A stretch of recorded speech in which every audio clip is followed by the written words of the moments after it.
जी अस्सलाम वालेकुम जी। मैं ਤੁਹਾਡਾ ਆਪਣਾ ਪੰਜਾਬੀ ਸ਼ਾਇਰ ਅਵੈਸ ਸਾਂਵਲ और रोए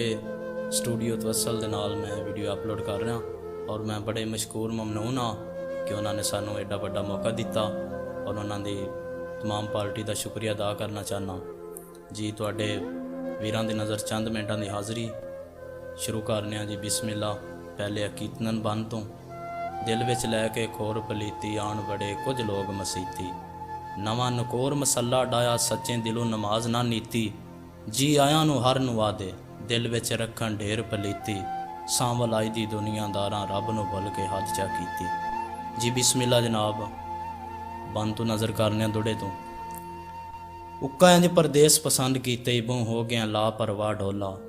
दिल तांग जनाब दी बहु रखदा अख तकदी नितरा ढोला मन मिन्नत गरीब दी वतन त्या पै मुकदे न मेरे सा ढोला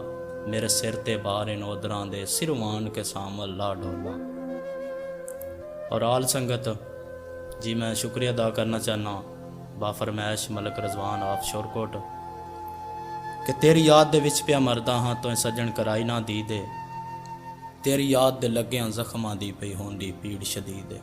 ते सारे लोकी अपने लगदियां विच पै खुशियां करन मजीद और तेरे बाद मैं कमले सांवल दी है रो रो गुजरी दे और सानू हिजरा मार मुका सट्टिया बहु औखा प्यार दा खेल तेरे बस दी गल आई सौ रब दी नौ कीती जान के हेल तेरे शहर दे विच हुण आ बैणा लगा जदों मी सांवल वेले मेरा बरम रब दी जात उत्ते करी कोशिश होसी मेले जी। बाफरमैश राय दानिश अली साहब। दानिश अली साहब बहुत सोहणे वेखन दुनिया ते तेरे हुसन दी वखरी गल है ओवें जट भी उडर अखियां तो मेरे दिल च उठदी छल ते अखियां नू पाई रख अखियां विच मैं तो दूर ना होवी पाले मिले तैं जिहा सज्जन जे सांवल नू तां जीण दा मकसद हल है और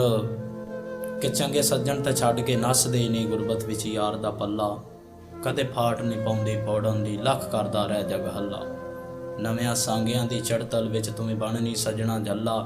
रब सेठ मंदसर मनदा ही नहीं जे यार नू छड्डिए कल्ला।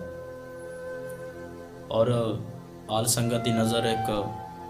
उस्तादां दी नज़र बंद लिखिया कि दिल खुश हुंदा हुण शायरी पढ़ के उस्ताद जो सबक सिखाया है मैं वांग शगिरदां जी जी कीती जो कुछ उस्ताद फरमाया